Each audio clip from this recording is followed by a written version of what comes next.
자, 아까 역사적인 배경 아래 여러 타 민족에 의해서 지배를 받아왔던 이스라엘 그 민족 팔레스티나 땅에 마침내 에, 구약 시대부터 예언자들의 입을 통해서 메시아 바로 예수 그리스도께서 바로 그 삶의 자리 치열하고 또 아픔이 많은 바로 그곳에 태어나게 됩니다. 에, 이스라엘 그 남동부에 있는 베들레헴에서 태어났지만 예수님의 주로 성장기는 어디에서 예수님 보내셨죠? 예, 나자렛. 여기 제가 지도를 준비해 왔는데요.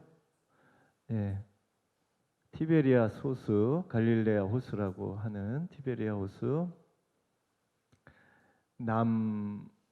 남서부에 보면 여기 나자렛이 있고요. 이쪽 일대가 이즈라엘 평화가 펼쳐져 있습니다. 주로 이렇게 구릉 지역이 아닌 평야 지역은 많은 경우 군사의 어떤 요충지이면서 분쟁 지역이에요. 서로 그 평야를 뺏고 또 빼앗기고 다시 탈환하고 하는 이런 과정이 그리고 주로 이런 도시가 세워져 있는 데는 평지에 도시를 세워놓지는 않습니다. 군사적인 충돌 지역에는 평지보다는 조금 높은 곳에, 그래서 주로 300m 그 이상이 되는 곳에 마을들이 형성이 되어 있습니다. 나자렛 역시도 마찬가지고 그 첫 번째 기적이 있었던 카나도 역시 산 위에 있는 마을들이라고 이해하시면 되겠습니다. 그런데 학자들에 의하면 예수님께서 유년 시절 교육을 받으실 때 나자렛에서 교육을 받고 자랐다기보다도 여기 지도상에 보면 한 군데가 있어요. 세포리스라고 하는 지역인데 여기 지역은 여러분이 갖고 계신 교재에 이렇게 잘 설명이 되어 있습니다. 교재 368쪽에 보면 로마와 헤로데 대왕의 폭정에 시달리던 이스라엘 민족은 헤로데 대왕의 사망으로 권력의 공백기가 잠시 발생했습니다. 이때 이 틈을 이용해서 민중봉기를 일으켰어요. 틈만 나면 자유를 쟁취하기 위해서 끊임없는 항쟁이 일어납니다. 이때 시리아 로마 총독인 바로스는 무려 3개의 군단을 보내서 나자렛 북서쪽 6km 떨어진 저항의 본거지 세포리스를 완전히 초토화시켜 버립니다. 바로 이 지역에 상징적으로 2,000명이나 되는 유다인들을 십자가형에 처합니다. 로마의 처형 방식이었어요. 십자가형은 당시에 더 이상 민중 봉기가 일어나지 않도록 아주 잔혹한 형벌을 그 지역에서 이제 집행을 하게 됩니다. 그런데 이 세포리스가 예수님 탄생 전에 민중봉기로 초태화된 이 지역이 헤로데 대왕의 아들 헤로데 안티파스에 의해서 다시 갈릴레아 지방의 수도로 재건이 돼요. 그러면서 여기에 여러 가지 정치, 경제, 문화적인 혜택을 받을 수 있는 말 그대로 기반이 이제 여기에 들어가게 되는 거예요. 그래서 나자렛보다도 교육을 받으려면 사람들이 어디로 갔냐면 바로 이 세포리스에 간 거지요. 그래서 추측컨대 성경학자들에 의하면 예수님께서 나자렛에서 체계적인 교육을 받았다기보다도 바로 이 세포리스에서 교육을 받았을 가능성이 크다, 이렇게 얘기를 하고 있습니다.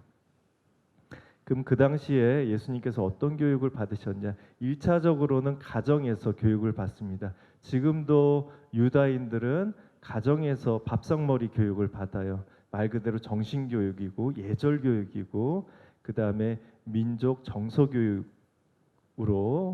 생각하시면 되는데, 이들에게 가장 중요한 것은 뭐였냐면 하느님의 말씀을 가슴에 먼저 새기는 일이 중요합니다. 그래서 어렸을 때부터 교육 방식이 토라, 모세오경, 구약의 첫 5권을 중요한 구절을 암송하는 거예요. 그래서 외우는 겁니다.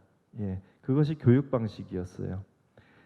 주로 예수의 양부 역할을 했던 요셉 역시도 어린 예수님에게 이 토라를 암송할 수 있도록 교육을 시켰을 거다. 그럴 가능성이 크다. 그림에 보시면 요셉이 예수님을 앉혀놓고 목수일도 가리켰지만 틈나는 대로 토라를 외우도록 가정 교육을 이제 시켰습니다. 그다음에 토라 그 성경 암송과 함께 주로 했던 두 번째 교육 방식은 뭐냐면요, 질문하고 토론하는 거. 그것이 유다인들의 교육 방식이었습니다. 이걸 통해서 내가 암송하고 배운 것을 더 상대방하고 이야기를 나누면서 더 지식을 축적할 수 있는 거죠. 이제 이러한 공부 방식을 바로 하브루타라고 합니다. 그래서 듣고 묻고 답하는 공부 방식을 전통적으로 하브루타. 그래서 우리가 잘 아는 대로 예수님 12살 때 부모님 따라서 예루살렘 갔다가 함께 그 고향으로 가는 대열에 끼지 못하고 예루살렘에 계속 남아 있었어요. 그죠? 그리고 사흘 만에 예수님 부모가 어디서 찾아냈냐면 성전에서 찾아냈는데, 아니 그 12살, 지금으로 따지면 초등학교 5학년생이 그 나이 지긋한 율법 학자들하고 뭘 하고 있었어요? 토론을 하고 있었던 거예요. 그러니까 우리가 봤을 때는 야, 저럴 수도 있나? 이거 성경이 지어낸 거 아닌가? 그렇지가 않습니다. 여기 나와 있는 대로 그거는 어렸을 때부터 그들이 몸에 습득했던 공부 방식이었기 때문에 너무나 자연스러운 모습이라는 거예요. 네. 그래서 예수님 부모님을 발견했을 때 율법 학자들 둘러싸여서 질문하고 또 답하고 이런 예수님, 그 교재에 나와 있죠. 이렇게 질문 자체를 두려워하지 않기 때문에 소위 말하는 맞짱 토론을 했던 거예요. 맞짱 토론. 끝까지 네가 이기나 내가 이기나 한번 말씨름을 해보자. 이러한 정신을 바로 후추파라고 합니다. 후추파의 속뜻은 무례함, 뻔뻔스러움, 철면피, 용기, 배포, 도전의 뜻을 갖고 있어요. 그래서 후추파는 나이, 지위, 권위에 아랑곳하지 않고 마치도 손 아랫사람이 손 위에 사람한테 무례할 정도로 당돌하게 질문을 던지고 토론하는 그 정신을 이야기하는 거예요. 그렇기 때문에 이 장면이 가능하다는 거죠.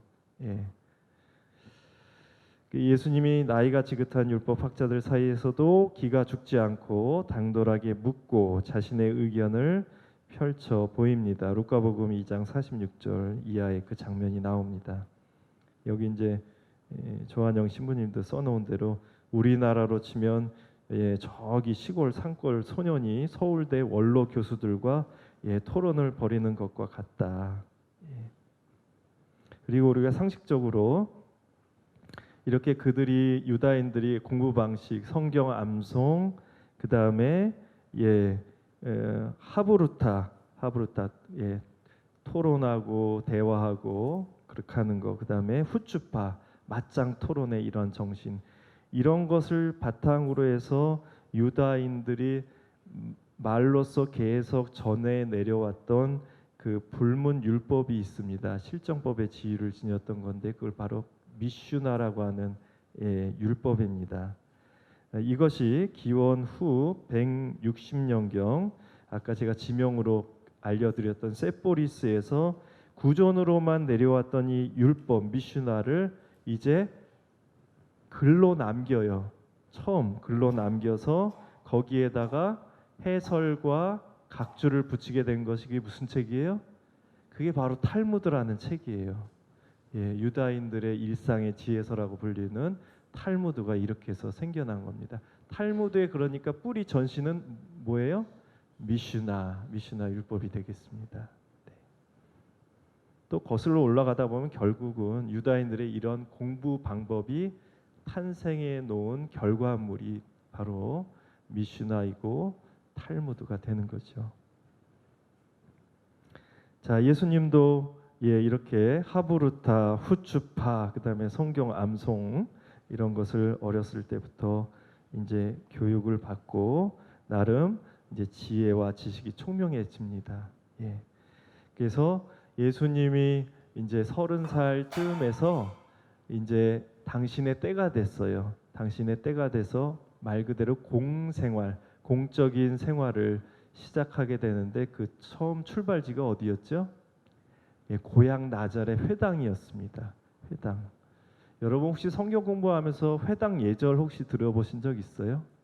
거기에 보면 예수님께서 안식일에 늘 하시던 대로라는 표현이 나와요. 그러니까 예수님이 어렸을 때부터 부모님 따라서 안식일에 회당에 가서 했던 그 예식이 있습니다. 일단 회당에 들어가면은요, 처음에 데칼로기라고 하는 10계명을 사람들이 같이 읽고 그 정신으로 무장되는 시간을 갖게 됩니다. 그 다음에 두 번째가 뭐냐면 바로 조상 대대로 이어졌던 그 신명기 쉐마 이스라엘, 너 들어라 이스라엘아, 마음을 다하고 정신을 다하고 힘을 다해서 너희 주 하느님을 사랑해라 하는 것을 다 같이 외칩니다. 그러고 나서 18개의 충문이 이어져요. 왜 우리 그 유교 이렇게 예식 보면 어른이 한 분이 이렇게 제주가 나와가지고 15m 되는 긴 화선지에다가 뭐예요? 경문을 써서 에 하고 지루할 만큼 이렇게 읽어대잖아요.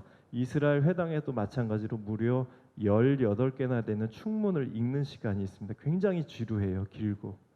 이것이 끝나게 되면 바로 이어서 모세 오경 중에 정해진 구절을 택해서 모세 오경을 읽는 시간이 있습니다. 그리고 나서 그 모세 오경 토라에 대한 해설이 이어지고요. 그 다음으로 택해서 읽는 책이 예언서예요. 예언서도 정해진 구절을 택해서 읽고 그 다음 이어지는 시간이 이거에 대한 훈화 시간이 있어요. 우리로 따지면 강론 시간인 거예요. 그리고 나서 읽는 게 성문서. 그 다음에 전체적인 기도를 마무리 짓는 것이 유대 회당의 일반적인 예절 순서입니다. 바로 예수님이 공생활 그때 고향 나잘의 회당에 가셔가지고 출사표를 던진 대목은 어디냐면 모세 오경을 읽고 해설이 끝난 뒤 이사야 예언서의 두루마리를 받아 읽지요. 거기에서 희년에 관한 그게 나오잖아요. 묶인 이들에게 해방을 선포하고 눈먼이들에게 빛을 주고 그러고 나서 그거에 대한 훈화 시간을 바로 예수님께서 일어서서 하신 거예요. 당신이 그 시간을. 그래서 너희가 들은 이 말씀이 오늘 이 자리에서 이루어졌다. 내가 이렇게 공생활 내내 나는 이러한 정신으로 살겠다. 많은 사람들이 보는 앞에서 출사표를 던지는 거예요. 바로 이 대목입니다. 모세 오경이 끝나고 예언서를 읽고 난 뒤에 당신의 시간이 돼서 그 시간을 이용해서 공개적으로 공생활을 선포하시는 거예요. 그럼 아니 예수님께서 막 그렇게 아무나 회당장도 아닌데 아무나 그 훈화 시간에 일어나서 그렇게 뭐 사람들에게 회당에 모인 사람들에게 이야기를 할 수 있는가? 예수님이 당시 지위가 어땠냐면요, 랍비였어요. 랍비. 예수님이 교육을 받으시고 학생들에게 성경과 가르침을 알려줄 수 있었던 그런 지위를 이미 얻으신 상태예요. 젊은 나이에도 불구하고. 여기 교재를 보시면 그러나 그 랍비는 굉장히 가난한 랍비였다. 당시 랍비들은요, 자신의 본 직업을 갖고 있었습니다. 그리고 또 다른 자신의 그런 직무는 바로 하느님의 말씀을 학생들에게 가르쳐주는 그런 역할을 하고 있었어요. 예수님은 그러니까 직업이 목수이면서 가난한 랍비예요. 바오로 사도는 천막 만드는 일을 본업으로 하면서 바오로 사도 역시 가난한 랍비였습니다. 당시 랍비들은 이렇게 누구로부터 막대한 시사를 받지 않고요. 학생들로부터 그냥 그 등록금 정도의 그런 사례비에 의존하거나 종교 기금의 일부에서 출연을 해서 그런 생계를 유지해 가고 있었던 아주 가난한 어떻게 보면 종교 교사의 역할을 하고 있었습니다. 바로 그러한 지위가 있었기 때문에 당신이 공생활 출사표를 던졌던 그 회당에서 충분히 예언서를 읽고 난 뒤에 오늘날로 따지면 강론을 할 수 있는 그런 자격을 이미 얻으신 상태라고 이해하시면 되겠습니다. 자, 이렇게 해서 예수님이 이제 공생활을 시작하게 되는데요. 예수님은 그 당시 여러 분파로 나누어져 있었던 아까 얘기한 대로 사두가이파, 에세네파, 젤로파, 그다음에 뭐예요? 바리사이파, 어느 누구의 분파에도 속하지 않으셨습니다. 일부러 거기를 찾아가지 않았어요. 근데 유일하게 찾아갔던 인물이 있었죠. 그는 누구였습니까? 세례자 요한이었어요. 세례자 요한. 바로 예수님보다 먼저 그분의 길을 준비하고 있었던 세례자 요한을 만나기 위해서 요르단 강 그 지역으로 찾아갑니다. 자, 세례자 요한은 어떤 사람이었습니까, 여러분들? 세례자 요한은 오늘날로 따지면요, 이렇게 여러분들 처음 만나실 때 처음 보는 사람들한테 어때요? 저 누굽니다 하고선 지갑에서 뭘 꺼내줘요? 명함을 꺼내줍니다. 거기 보면 뭐 이렇게 누구누구 무슨 일을 하는 사람 연락처 이렇게 나와 있죠. 세례자 요한은 명함을 딱 꺼내는데요, 무려 7가지, 8가지 명함이 나옵니다. 한번 정리를 해보죠. 자, 세례자 요한은 일단 세례자입니다. 그죠? 요르단강에 세례를 줬기 때문에 세례자이고, 그 다음에 그는 누구였냐면 구약의 예레미야 예언자의 계보를 잇는 마지막 구약의 예언자이셨어요. 그래서 세례자이면서 그분은 예언자이셨구나. 그 다음에 또 뭐예요? 사람들에게 세례를 주기 위해서 설교를 했어요. 설교가였어요. 아주 유능한 설교가였어요. 하지만 말이 거침이 없다 보니까 어때요? 독설가였어요. 독설가. 이 독사의 자식들아, 누가 이 재난을 피하기 위해서 그렇게 누가 세례를 받으러 오더냐. 아주 직설적인 표현을 썼습니다. 설교가이면서 독설가였어요. 그 다음에 그는 그 광야의 은수자였습니다. 마땅한 사실 거처가 없습니다. 광야의 은수자 역할을 했고요. 그의 몰골이 어떻습니까? 뭘 입었어요? 낙타토롯의 질끈 가죽끈을 맺고 발에는 샌들을 신고 다녔어요. 지금으로 따지면 그 시대의 패션 리더였어요. 패션 리더. 그 다음에 뭘 먹고 지냈죠? 들꿀과 메뚜기를 먹었어요. 자연 섭생가셨습니다. 그 다음에 마지막으로 예수님의 그 길을 미리 닦았지요. 도로공사 사장님이셨어요. 이렇게 여러 가지 명함을 갖고 있었어요. 그러니까 많은 사람들이 세례자 요한을 보기에 어떻게 생각했어요? 저분이 오시기로 되어 있는 그 메시아가 아닐까. 만약에 제가 세례자 요한이었다면 제가 맞습니다 이랬을 거예요. 사람들이 바로 제가 메시아입니다 해도 홀딱 넘어갈 판이에요. 속아 넘어갈 판인데 자신에게 쏠린 모든 그 관심과 주목을 누구에게 돌렸어요? 오시기로 되어 있는 더 크신 분에게 돌립니다. 그러니까 세례자 요한은 신앙인으로 봤을 때는 이정표 역할을 한 거예요. 여기가 목적지가 아니라 이제 조금만 더 가면 최종 목적지가 여기입니다. 저한테 오신 분을 바로 예수님께 소개시켜주는 이정표 역할을 했어요. 그 세례자 요한에게 예수님께서는 어떻게 보면 겸손되게 요한에게 세례를 받으시며 자연스럽게 그와 자리 바꿈을 합니다. 이제는 잠깐 세례자 요한의 시대가 왔다가 그의 시대는 물러가고 더 크신 분, 바로 오시기로 되어 있는 메시아 구원자이신 예수 그리스도께서 이제 세례를 받고 난 뒤에 말 그대로 공적인 생활을 이제 시작하시게 됩니다. 여기 중간에 그 당시에 또 충돌이 날 수 있는 그 사상이 뭐가 있었냐면 SNF하고 그다음에 세례자 요한이 부르짖었던 예언 문학의 종말론하고 이렇게 조금 유사한 점이 있고 좀 다른 점이 있는데 이건 제가 일일이 다 설명드리지는 않겠습니다. 한번 읽어보시면 이해가 될 거고 여러분 교재에 다 나와 있습니다. 375쪽에 결국은 예수님 역시도 SNF파가 주장했던 묵시 문학의 종말론을 따라가기보다도 바로 예언자들의 계보를 읽는 물론 임박한 하느님 나라를 선포했지만 무력으로 혹은 이원론적 세계관을 통해서 백성들을 구원하고자 했던 것이 아니라 하느님의 자비와 사랑으로 초대하는 아주 사랑의 그 혁명 정신으로 백성들을 구원하고자 했다는 것이 가장 큰 차이가 됩니다. 여러분들 성경을 읽다 보면 그 얘기가 나오잖아요. 사람들이 나를 누구라고 하더냐 제자들을 향해서. 또 그 다음에 어느 대목에서 이런 비슷한 얘기가 나오냐면 헤로데가 저 사람은 내가 죽인 세례자 요한이 다시 살아난 것이 아닌가. 그래서 사람들이 주로 종합해 보건대 예수님에 관해서 평가를 내렸던 것의 공통분모를 모아보면 누구라고 사람들은 생각했냐면 죽었던 세례자 요한이 아닐까, 혹은 예레미야 예언자가 아닐까, 혹은 옛 예언자 가운데 한 분이 아닐까. 사람들의 공통분모는 바로 예수님을 예언자로 봤다는 거예요. 그런데 그 당시에 예언자라고 하는 것은 사람들이 생각할 수 있는 기대치의 최상급이에요. 더 이상 좋은 것을 생각할 수가 없는 거예요. 사람들의 입장에선 최대한의 칭송을 하는 거예요.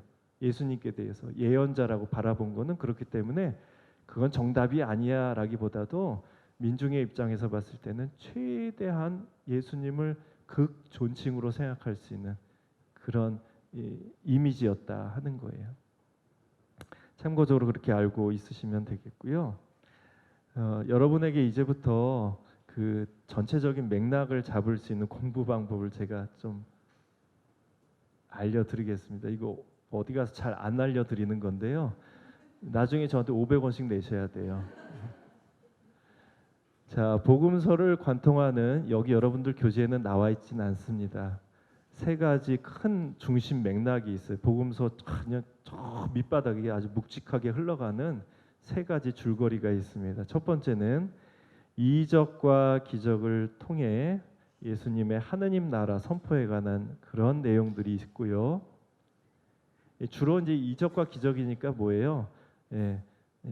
병든 사람을 치유하고 그 다음에 구마 마귀들을 쫓아내고 그 다음에 뭐 제자들을 하고 함께 뭐 풍랑을 가라앉히거나 이런 이적 기이한 체험 같은 거. 그러니까 이런 걸 통해서 결국 하느님 나라가 이미 우리의 삶 안에 들어와 있다 하는 것을 선포하는 그런 내용들입니다. 이것이 복음서의 여러 군데 굵직하게 흘러가고 있고요. 또 한 맥락을 짚어보자면 자주 틈새 시간을 이용해서 예수님의 각별한 제자 교육이 이루어지고 있어요. 참 우스운 거는요. 예수님께서 제자들을 첫 어부를 부르신 이후로 십자가에 돌아가실 때까지 제자들이 했던 게 있어요. 예수님을 따라다니면서. 예수님의 가르침을 귀동냥으로 들었지만 한편으로는 그들끼리 했던 것이 있어요. 이게 뭘까요?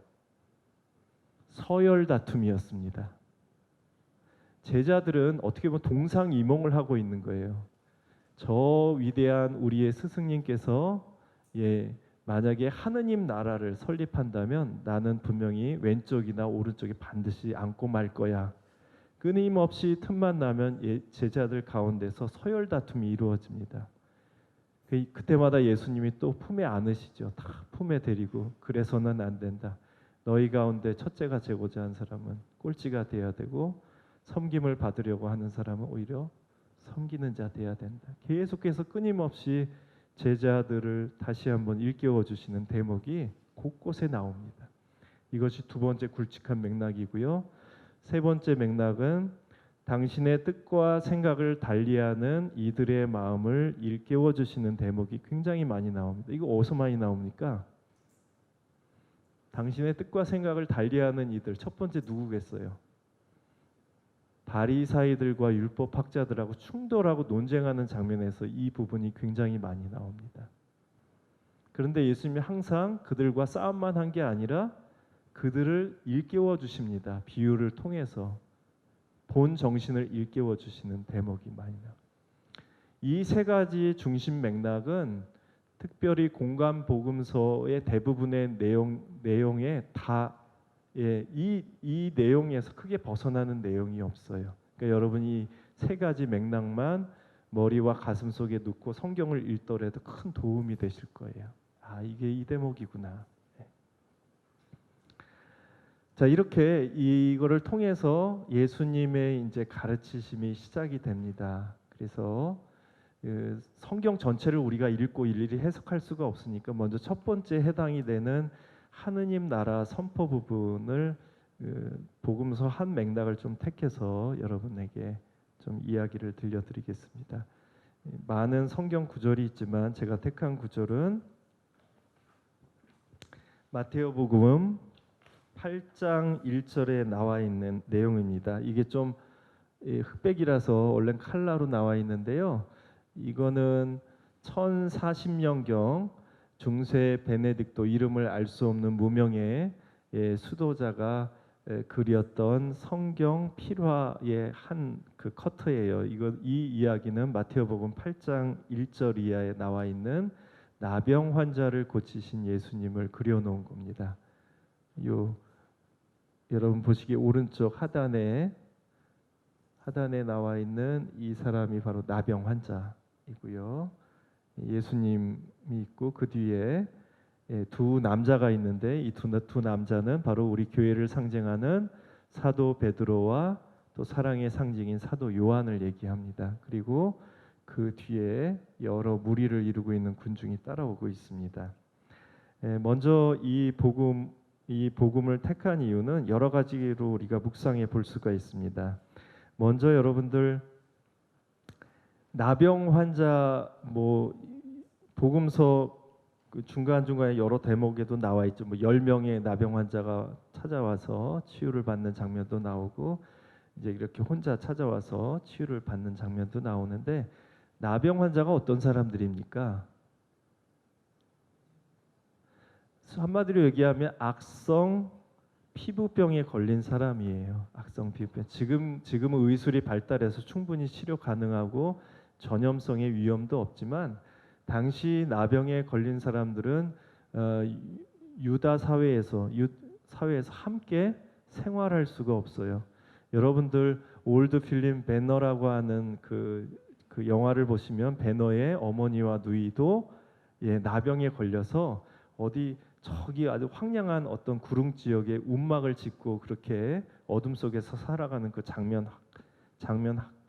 한 장면이 나오는데요. 이 나병 환자는 우리가 생각하기에 단순히 질병에 걸렸다기보다도 더 큰 아픔이 있는 사람들입니다. 그 나병 환자는 말 그대로요. 내동댕이 처진 사람들이에요. 관심과 보호의 대상으로부터 내던져진 사람이에요. 더 여러분들이 쉽게 이해한다면 어떻게 설명드릴 수가 있냐면 야구 좋아하시는 분들 최근에 저 메이저리그도 끝나고 우리 한국 프로야구도 다 끝났는데 다이아몬드 구장 안에서 내가 배트를 들고 타자로서 공을 칠 수 있는 조건은 어디까지예요? 당하지 않을 때까지. 삼진 당하지 않을 때까지. 삼진을 당하게 되면 어떻게 되는 거예요? 아웃되는 거예요. 내가 더 이상 그 다이아몬드 구장 안에서 배트를 휘두르고 싶어서 나는 더 이상 자격이 상실된 사람이에요. 그 구장 밖으로 너는 밖으로 나가라는 거예요. 너는 꺼져버리라는 거예요. 넌 자격이 없다라는 거예요. 모든 자격이 있는 조건에서 박탈된 사람이 바로 나병 환자입니다. 더 리얼하게 표현하면 여러분들 올 여름도 더웠지요. 내가 운동을 하거나 더위에 갈증이 났어요. 냉장고 문을 열어봤더니 아주 차갑게 잘 얼음 덩어리가 된 맥주 한 캔을 발견하게 됩니다. 그 자리에서 갈증이 있어서 그 자리에서 캔 맥주를 따가지고 벌컥 한 다음에 캔 맥주를 어떻게 해요? 바닥에 내려놓은 다음에 발로 찌그러뜨려서 빵 차버려요. 찌그러진 캔맥주와 같은 존재가 누구예요? 바로 나병 환자입니다. 너는 더 이상 쓸모없는 사람이야. 꺼져버려. 예. 단순히 어떤 질병 때문에 고통스러웠다기보다도 더 이상 공동체의 무리와 섞여서 살 수 없는 사람. 그래서 다른 이들로부터 어떤 도움과 배려와 사랑이 철저하게 결핍된 사람들. 이 나병에 걸리게 되면은요, 그 공동체에서 살 수가 없어요. 격리 수용되는 거예요. 예. 그래서 가족과 고향으로부터 떠나야 되는 사람들인 거예요. 그래서 그들만 모아놓은 저 외진 격리된 곳에서 그들이 정말 비참할 정도로 살아 있으나 죽은 이와 같은 삶을 사는 사람들이 바로 나병 환자입니다. 예.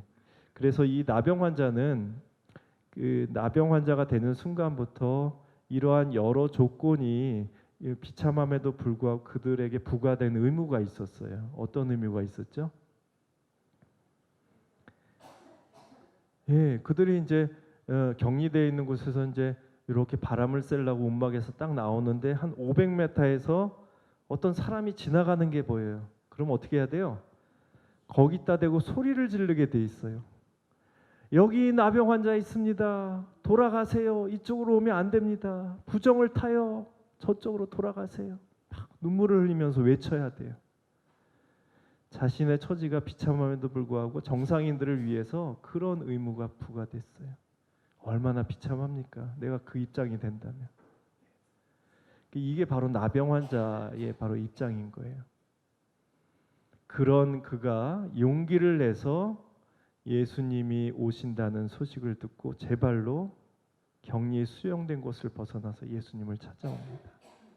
여기 보시면은 나병 환자가 이제 비로소 예수님을 만나서 그분께 당신이 하고자 하시면 저를 깨끗하게 하실 수 있습니다. 그러고 나서 치유를 해주시죠. 근데 우리가 늘상 그렇지만 복음에서 이러한 이적과 기적, 병의 치유 외형적으로 봤을 때는 말 그대로 그냥 병의 치유예요. 하지만 꼭 예수님께서 하시는 말씀이 있어요. 근본적인 것을 동시에 치유시켜 주세요. 그건 뭐겠습니까? 죄의 용서. 죄의 용서. 너 인간적인 본질 자체를 좀 어려운 얘기, 비구원의 상황에서 구원으로 내가 이끌어 주겠다. 그거는 바로 그 문턱에는 인간의 가장 나약한 부분, 죄의 용서가 자리합니다. 그래서 겉으로 봤을 때는 병의 치유지만 인간에게 가장 어둡고 나약한 부분, 죄의 용서를 통해서 너를 이제부터 구원하겠다. 이 얘기는 다른 말로 뭐예요? 이제 이거를 통해서 뭐가 도래하는 거예요? 우리 삶 안에 하느님의 나라가 도래하는 거다. 하느님의 나라라 그래서 굉장히 좀 스케일이 크고 이게 무슨 꿈동산이고 어떤 뭐 디즈니랜드 뭐 이런 건가 싶은데요. 하느님 나라 도래는 다른 말로 뭐냐면 하느님의 다스리심입니다. 하느님의 다스리심. 그러니까 예수님이 했던 모든 활동과 그분의 가르침은 이코로 누가 결국 활동하신다는 거예요? 하느님께서 우리를 가르치시고 돌보시고 우리를 초대해 주시고 이끌어 주신다. 그러니까 예수님을 본다는 것은 결국 하느님을 본다는 것과 다르지 않다. 예수님의 사랑을 느낀다는 것은 결국 그의 아버지의 사랑을 우리가 느낀다는 것과 다르지 않다는 거예요. 그 얘기는 좀 어려운 표현으로 하느님의 사랑 어린 다스림이 이제 우리 가운데 시작이 됐다 하는 것을 이야기합니다. 이것이 복음의 가장 큰 굵직한 맥락 중에 바로 첫 번째 맥락에 해당이 돼요. 그래서 하느님 나라라 그럴 때 우리가 다시 한번 정립할 필요가 있어요. 하느님 나라 그러면 우리가 이렇게 살다가 내세에 맞이하게 될 천국으로 우리가 좀 오인하기 쉬운데 그렇지는 않습니다. 하느님 나라는 이미 시작이 됐어요. 언제부터? 네. 요한복음 1장을 읽어보면 나오죠. 예수님이 세상에 오신 그 시점부터 하느님 나라는 벌써 카운터다운이 시작이 된 거예요. 그런데 하느님 나라가 이미 시작됐는데 아직 왜 완성되지 않았을까? 왜 그럴 것 같아요? 지금도 진행형입니다. 하느님 나라는. 하느님 나라는요, 하느님의 다스리심은 피 안에 저 세상에 건립하는 나라가 아니에요. 어디 가운데? 우리 가운데. 그런데 아까도 얘기했듯이 하느님은 당신 뜻대로 한꺼번에 당신이 원하시는 방식으로 그렇게 무리하게 그 나라를 세우기를 원치 않으세요. 최종적으로는 누구의 협력을 필요로 해요? 우리들의.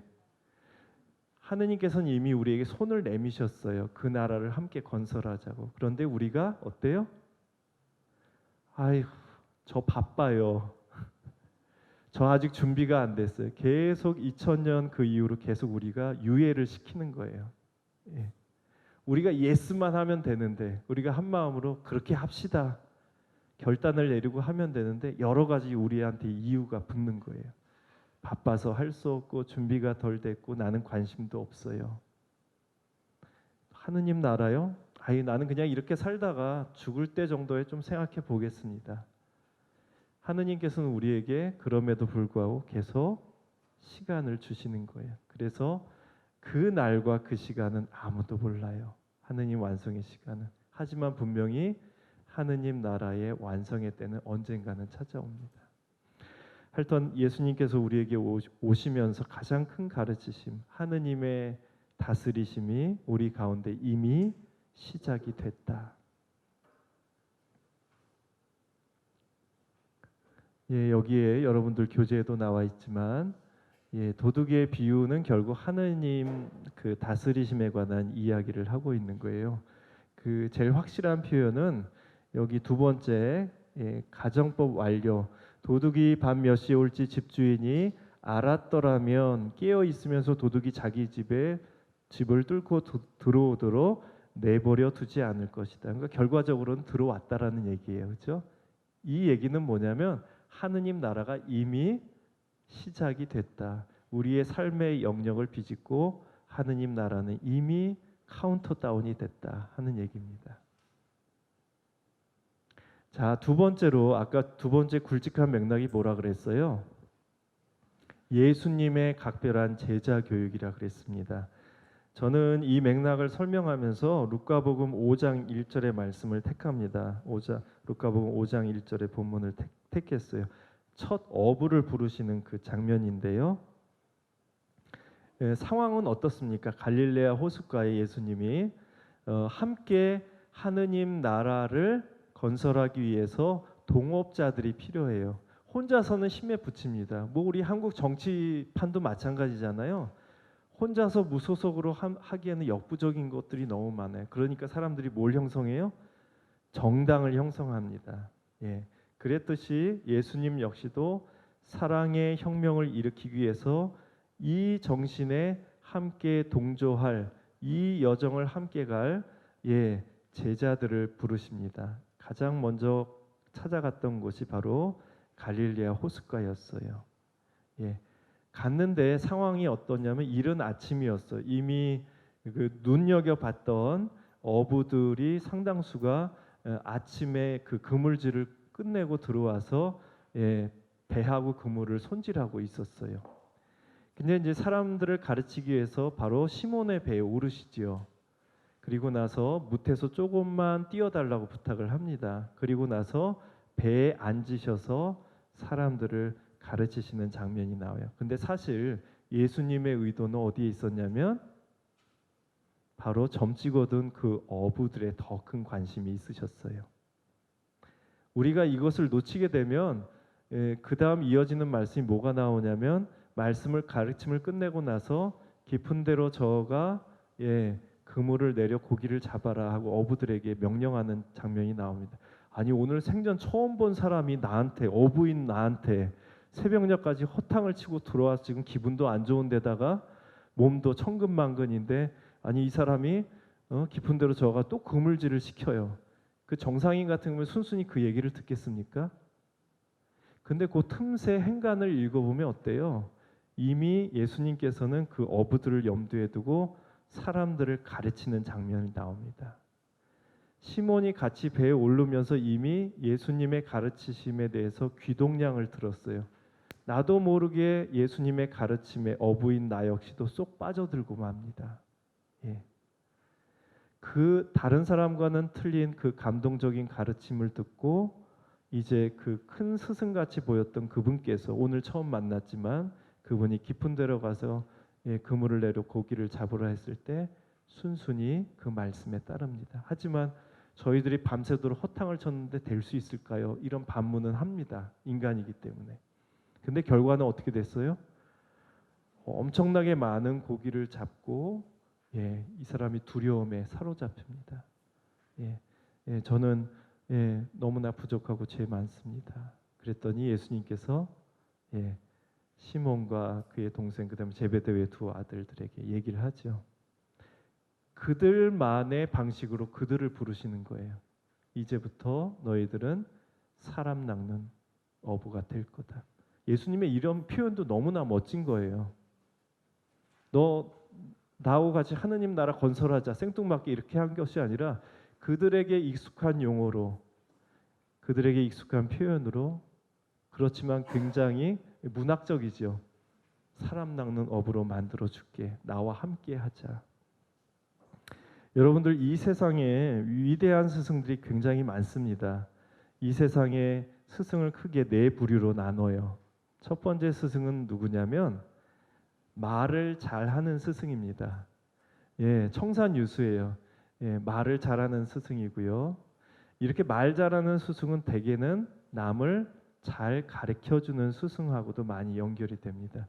주로 강남의 학원 강사들이 그렇잖아요. 입담도 좋고 남을 잘 머리에 쏙쏙 들어오게 잘 알려줍니다. 그래서 말 잘하는 스승이 있고 두 번째로는 남을 잘 가르쳐주는 스승이 있습니다. 세 번째 스승, 위대한 스승이 있습니다. 이 첫 번째, 두 번째 스승보다 더 위대한 스승이 있으니 그 사람은 누구예요?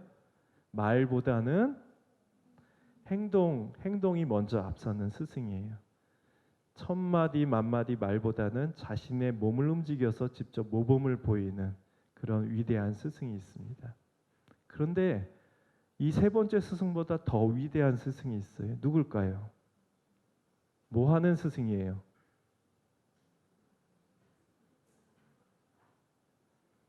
사람들 마음에 불을 싸지르는 스승입니다. 사람들 마음에 열망을 일으키는 스승이 이 세상의 가장 위대한 스승이에요. 첫 번째하고 세 번째 스승까지는 어떻게 보면 내가 남들로부터 돋보일 수 있는 스승이에요. 말 잘하지요. 잘 가르쳐 주시오. 또 내가 몸을 움직여 솔선수범하다 보니까 다른 사람들로부터 내가 존경이 대상이 되고 내가 칭송받을 수 있어요. 남들로부터 내가 돋보일 수 있는 스승이에요. 하지만 마지막 스승은 나보다는 제자인 그 상대방을 더 지켜 세워주는 스승입니다. 그 사람을 더 성장시켜 주는 스승이에요. 그 사람 안에 있었던 꿈과 희망을 다시 한번 일깨워주는 스승이에요. 이 복음 안에서 바로 우리는 네 번째 스승과 만나는 거예요. 아무도 알아주지 않는 일상이 늘 어제가 오늘 같고 오늘이 내일 같은 하층민에 속했던 그 어부였던 첫 제자들. 하지만 그들도 한때는 분명히 꿈이 있었을 거예요. 내가 태생이 아버지로부터 그물질하고 어쩔 수 없이 일을 하지만 나도 언젠가는 큰 사람이 될 거예요. 하지만 현실이 그렇다 보니까 나의 꿈을 묻고 잃어버린 지 오래됐어요. 근데 어느 날 큰 스승이 내 앞에 나타나서 너 이제부터 사람 낚는 어부가 될 거야. 내 마음 안에 불을 싸질러 버렸어요. 오랫동안 꿈과 희망을 묻어뒀던 내 가슴팍에 그분은 희망의 불을 싸질른 거예요. 그들의 마음이 어땠어요? 확 열려버렸습니다.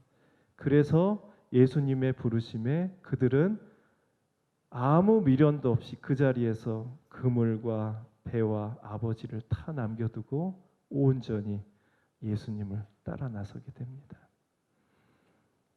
솔직히 말하면 예수님은 사실은요, 이 네 가지 모습을 다 겸비하신 스승님이세요. 네. 말씀 잘하시지요. 제자들 틈틈이 잘 다독이면서 알려주시지요. 또 당신이 앞서서 행동하시지요. 그다음에 틈틈이 하느님 사랑의 열망을 불러주십니다. 이렇게 위대한 스승을 두고도 아까 얘기한 대로 예수님의 제자들은 동상이몽, 서열 다툼을 끊임없이 하게 됩니다. 물론 나중에 이 사도들은, 철부지 같은 사도들은 어때요? 완전히 180도 다른 사람으로 변하게 됩니다.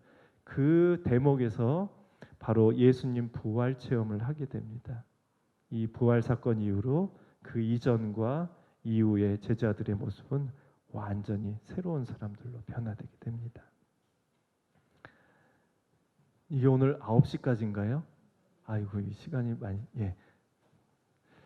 자, 그다음에 세 번째 맥락, 이제 거의 다 끝났습니다. 세 번째 맥락, 예수님 오셔서 우리에게 가르치신 큰 세 번째 가르치심 맥락을 중심으로 해 설명을 드리면 바로 당신의 뜻과 생각을 달리하는 이들의 마음을 일깨워 주시는 대목입니다. 안식일을 놓고도 충돌을 했지만 또 충돌하는 대목이 어디서 나오냐면 예수님이 주로 만났던 사람들이 누구였습니까? 주로 귀족들하고 사귀셨어요? 물론 두루두루 사귀셨지만 주로는 사람들의 관심과 또 이 배려에서부터 멀어져 있는 사람들, 소외 계층들, 특별히 죄인과 세리와 잘 어울리셨어요. 그걸 보고서는 누가 시기하고 누가 자꾸 딴지를 걸었어요? 바리사이들, 율법학자들이. 저 사람은 죄인들과 어울려 먹고 마신다. 그들을 향해서 예수님이 그건 아니야 라고 큰 가르치심을 그들에게 주지요. 저는 오늘 이 대목에서 루카복음 15장 본문을 택했습니다. 너무나 여러분들에게 익숙한 되찾은, 소위 말하는 되찾은 시리즈예요. 뭐예요? 되찾은 양의 비유, 되찾은 은전의 비유, 되찾은 아들의 비유, 옴니버스식으로 연달아서 세 개의 비유가 연속해서 나온다 그래서 되찾은 시리즈라고 이렇게 얘기합니다. 옛날 그 뭐예요? 개신교하고 그 공동 번역에는 여기 어떻게 나오냐면 잃어버린으로 나옵니다. 잃어버린 양, 잃어버린 은전, 잃어버린 아들. 그래서 그때 당시 잃어버린 시리즈라고 이렇게 했는데요. 새 번역에는 결과적으로 어떻게 했어요? 찾았잖아요. 그래서 되찾은 시리즈 이렇게 얘기합니다. 예수님께서는 세리와 죄인들하고 어울리셨던 목적이 바로 예수님의 온 목적하고 합치가 되는 거예요. 건강한 사람에게는 의사가 필요하지 않지만 병든 이에게는 의사가 필요하다. 이들은 병든 사람이다. 이들은 하느님 사랑에서 소외된 사람이다. 그렇기 때문에 나는 이들을 구원하고자 가장 먼저 이들과 사귀는 거다. 율법학자들은 이코르 그들을 죄인으로 취급했지만 예수님에게 있어서는 1순위 구원의 대상, 사랑의 대상으로 생각했던 겁니다. 자, 이 비유를 조금 더 보도록 하지요. 여러분들 보시기에 제가 이제 그림을 준비해 왔는데 첫 번째 되찾은 비유 뭐예요? 100마리 양을 누군가 갖고 있었는데 한번 여러분들 역발상으로 한번 달리 한번 생각을 해보세요.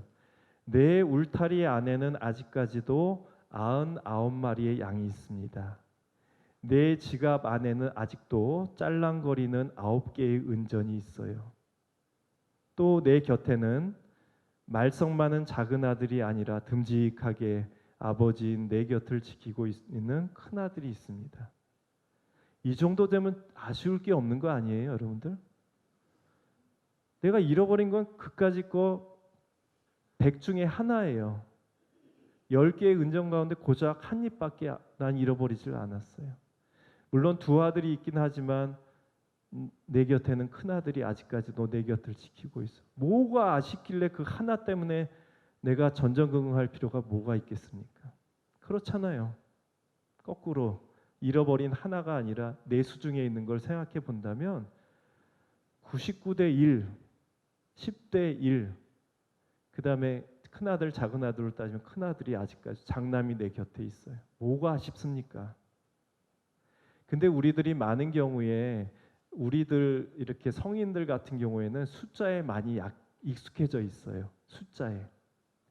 여기 이 본문의 이 비유는 말 그대로 머릿수, 한 사람 두 사람 머릿수로 따질 만한 것이 아니라는 거예요.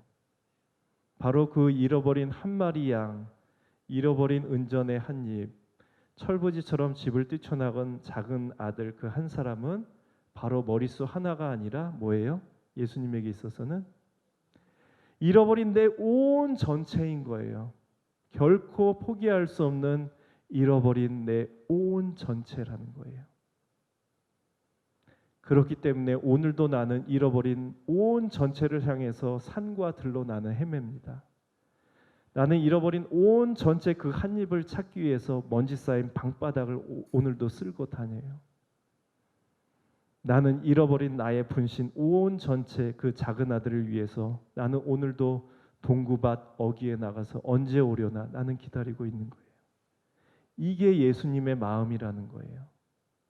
그렇기 때문에 바리사이들과 율법학자들이 손가락질하고 죄인 취급했던 그 사람들은 예수님에게 있어서는 결코 마지막 순간까지 포기할 수 없는 나의 온 전체인 거예요. 내 사랑의 분신이나 다를 바가 없는 거예요.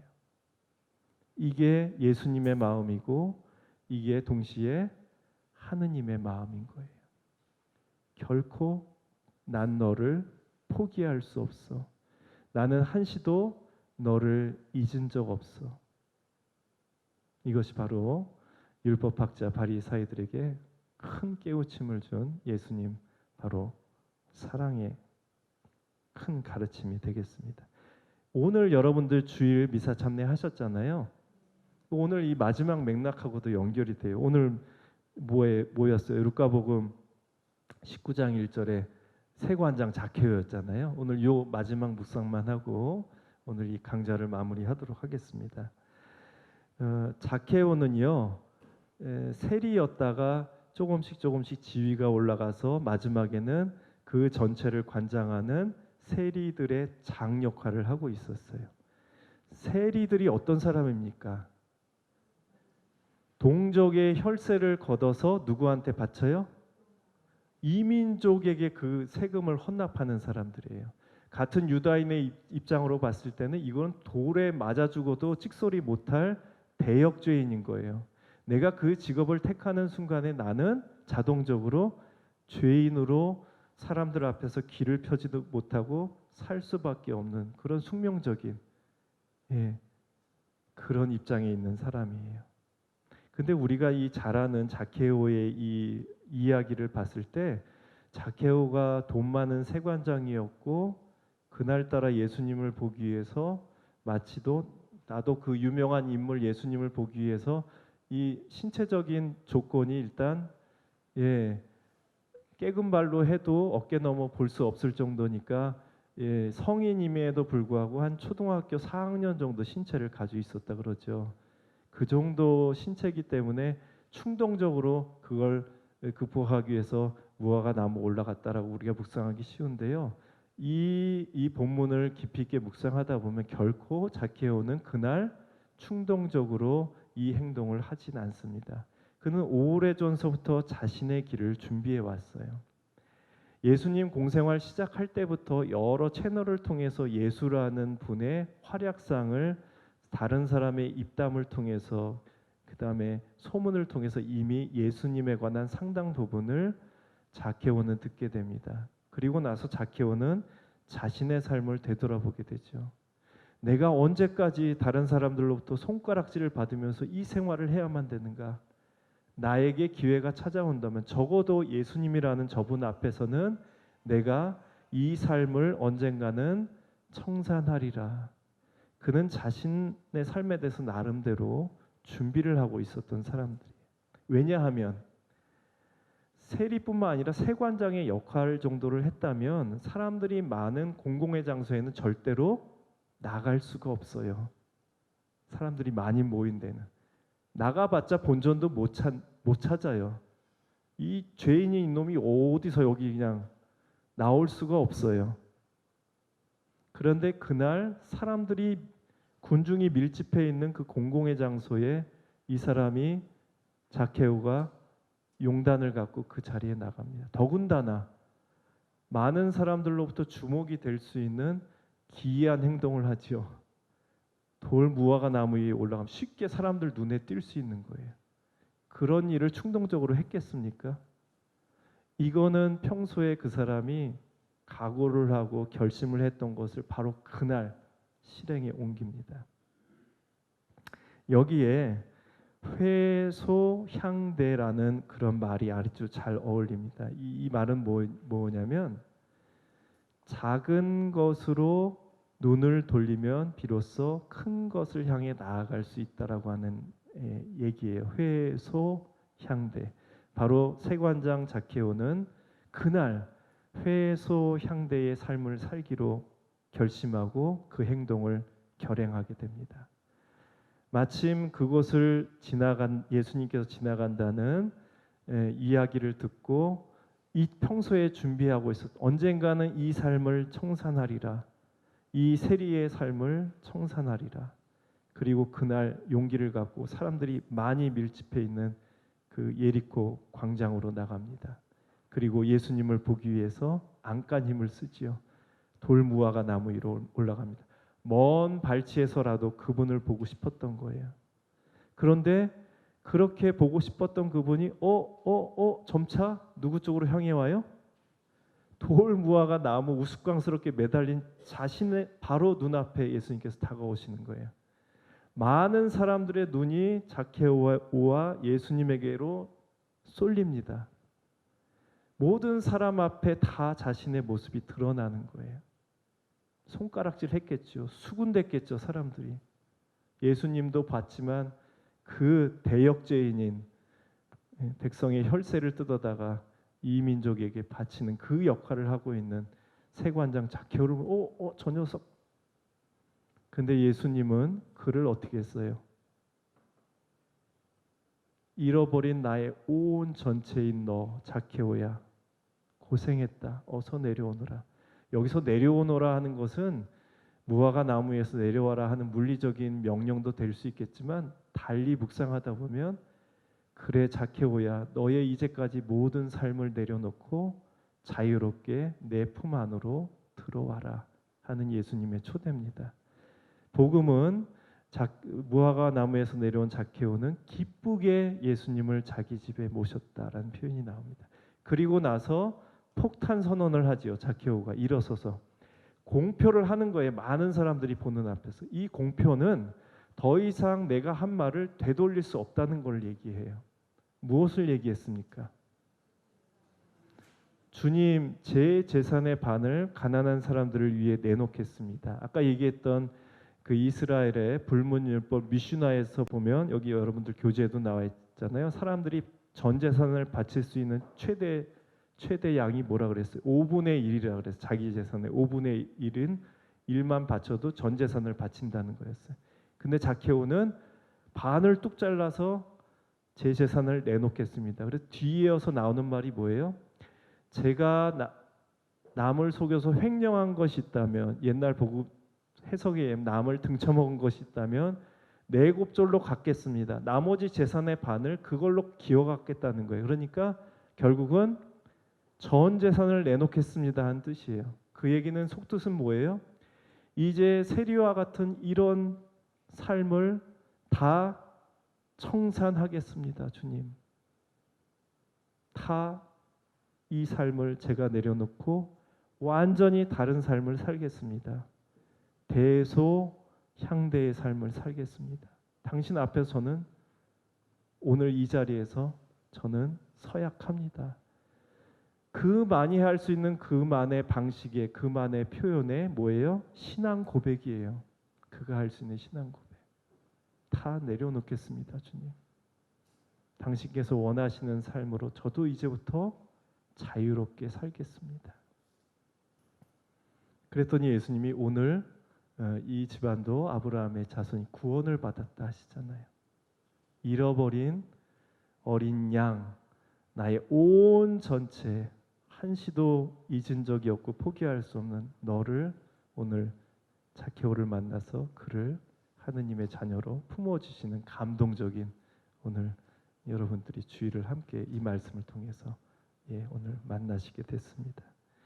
할 내용이 많지만 아쉽게도 이제 시간 9시가 다 됐기 때문에 예수님께서 우리에게 오셔서 이런 큰 세 가지 맥락을 통해서 큰 가르침을 주셨어요. 하느님 나라는 이미 우리 삶 안에서 시작이 됐다.